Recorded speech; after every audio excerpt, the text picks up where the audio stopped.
There's not a cat behind you. Oh, there is. There comes Cheeky. Good morning, beloveds. Sorry. Doing maintenance on cat stuff in this room. And you caught me talking to my partner. And Chico followed him in because he brought the water jug in. And Chico loves nothing more than fresh water right from the fridge. All right, we are doing a new design for living, so let's do the housekeeping really quick, and then we will get on with that. And all the housekeeping is me reminding you that we are Creative Life Spiritual Center. Website is creativelife.org. Constant contact email, info@creativelife.org. It's one email a week, tells you what's going on for the week and the month, and the hot links are hot. It is also a blind CC. Nobody will see your email. You won't end up on anybody else's email list because of us. There were social media. Let's talk about the social media merely from the standpoint we do not monetize it. We don't want to deal with the ads any more than you do. So what we ask you to do instead is go like, subscribe, follow based on which platform you are on, and then engage with the individual posts by reacting, commenting, and sharing. Bumps us in the algorithms. More people see our stuff. Let's face it, that's the goal of social media. So it is a free and easy way that you can support the center. All it costs you is a click. All right, a new design for living is the process of science of mind. That's what I have decided. Jesse's leaned into this idea of the process. When you pray, when you treat, the universe just doesn't hand you what you've treated for. It hands you a process to get you there. Well, that's what this is. As I've said before, we'll continue to say, science of mind is not a religion. We don't tell you what to believe. We teach you how to believe and why belief is important. What you believe is between you and the divine. That's not our business. We are definitely not into crowd control. So that's what Ernest because this is one of the last books that he was involved in putting out. I won't say it's the last book he put out because I know it's not. And also, okay, never mind. I don't know where that thought was going. But, he talked a lot of theory, but he named us practitioners. So I think so he sat down and said, okay, let's line out the science of mind. And that's what we're doing today. We are currently in chapter 12, which is, going the wrong way, because we are little over halfway through. We are in chapter 12, which is a look at the future. Now, we just got finished with the chapter that says you live today. The past is gone. There's nothing we can do about it. The future is coming. There's nothing we can do about it. Which is not exactly true, but you know what I mean. We can't stop it from coming is what I mean. The only moment we have is the present moment.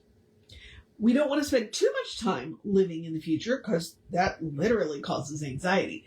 So what we're talking about now is what we do today and how today affects the future. So we are moving on into the title of our article today is The Ultimate Future. I don't know how I feel about that. All right. Whether a person acknowledges it or not, any thought or consideration of the future in some way touches upon what they think or feel about their ultimate future. Expressed or unexpressed, ideas about immortality profoundly influence all our thought and action. Okay. That's interesting. And she goes back for more water. To a large extent, the views held in regard to immortality reveal what we consider the fundamental nature of life itself. That sentence does not make sense. Hang on, I'm going to try this again. To a large extent, comma, there's not a comma there. There should be a comma there. The views held in regard to immortality reveal what we consider the fundamental nature of life itself. Ernest wasn't good with punctuation. So, what that sentence says is what we think about immortality is what we believe about the fundamental nature of life itself. Okay? There's a word missing and punctuation missing because the sentence did not make sense. All right. This is always a very personal thing. And regardless of how much the individual may have read, how much they may have listened to the words of others, they will have to find within their own mind the answer that is satisfactory to them. Okay, now the reason why he's saying this is exactly that. Because we don't know what comes next. There is no concrete proof that anybody can hang their hat on and say, oh, this is exactly what happens next. Once we shed this mortal form, there's no proof. And so it is a very personal thing. You can listen to absolutely everybody, and everybody's going to tell you something slightly different because everybody has their own idea. And nobody knows for sure. All right. Irrespective of sorry, that was me. Irrespective of what one may think about immortality, thinking will not make it so or not so. But the way one thinks about it will be reflected in the life they live today. And that is super important. Especially, I came across, I was on my Facebook memories, and I saw the one today that said, maybe if we stop telling people it'll all be sorted in the next life, they'd actually work things out in this life. Which gives you it's actually from a book called Good Omens, written by Terry Pratchett and Neil Gaiman. So it gives you an idea of what I think. That's how I live my life today. It's like, I don't want it to be sorted out in the next world. The next world is going to take care of itself. I want it sorted in this one.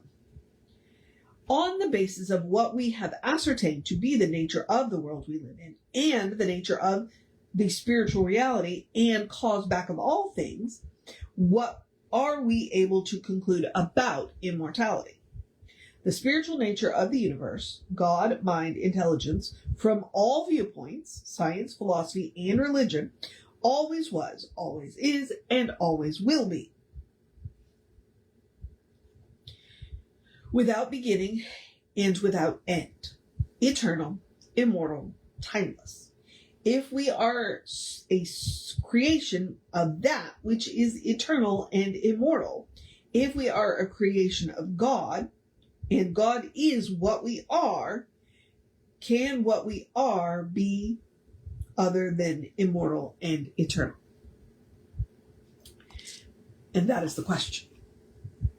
But we are not going to deal with that question today.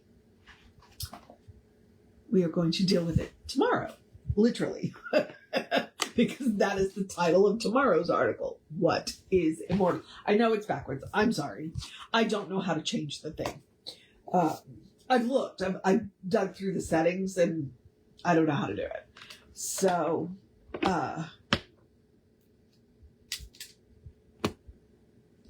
yeah. So when he's talking about the future, he's not talking about tomorrow. He's talking about when we shed this mortal form. Because he's already talked about the future of the mortal form. He's already dealt with that. He's like, look, but it's the same premise. What we do today affects tomorrow. And what we think about tomorrow affects what we do today. It is a circle. That is why we talk about reciprocal relationships. In the end, it all feeds back on itself. So it is very important to come to, if not a conclusion, because you may not be able to, and that is totally fine, at least have a firm idea about what you believe. I am of the belief that I'm willing to change my mind if you present me with logical evidence. It's not always logical. Sometimes it's just a feeling. But, it's like I can be swayed, but I have a firm idea. And you are not going to be able to sway me with flim, flam, and flash, which is what I think a lot of religion does do. All of the rituals in the world are not going to get me where you want me to be, if it doesn't make sense. It was interesting to listen to Jesse last night talk about the balance of head and heart. And to remember a conversation that he and I had many years ago. And that was what I teased him about culling me from the herd. And that's what he said. He said, because you have that balance of head and heart. And that's what's necessary to do this kind of work. Let your heart lead, but take your head with you. Let your head lead, but take your heart with you. It is a balance of head and heart. All right, beloveds, we're going to deal with what immortality is tomorrow. I'm going to encourage you to have a great day, wondrous day, a fantastic day, a magical day, an enchanted day, a wonderful day, an awesome day, an amazing day, a take care of yourself day, a make sure you make time to sit down and rest day, the pollen is really high day, maybe take your antihistamine day, make sure you provide fresh water for the fur babies day. He's back at it again for the third time. A cuddle your fur babies day, a tell somebody you love them day, I don't think we're going to see the sun day, so do what precautions you need because the weather could be interesting tomorrow day, maybe out of words day, a good day, and if that is too much pressure, simply have a day. You are enough, just as you are. You are a beloved expression of the divine.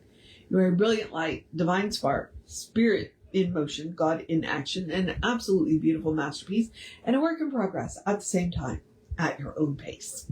Okay? Very important part of that statement. And as Reverend Jesse likes to call us, you are a godling. So explore the truth of your being. Get to know who the divine knows you to be, because the divine knows you to be good. And from there, anything is possible. Anything at all is possible.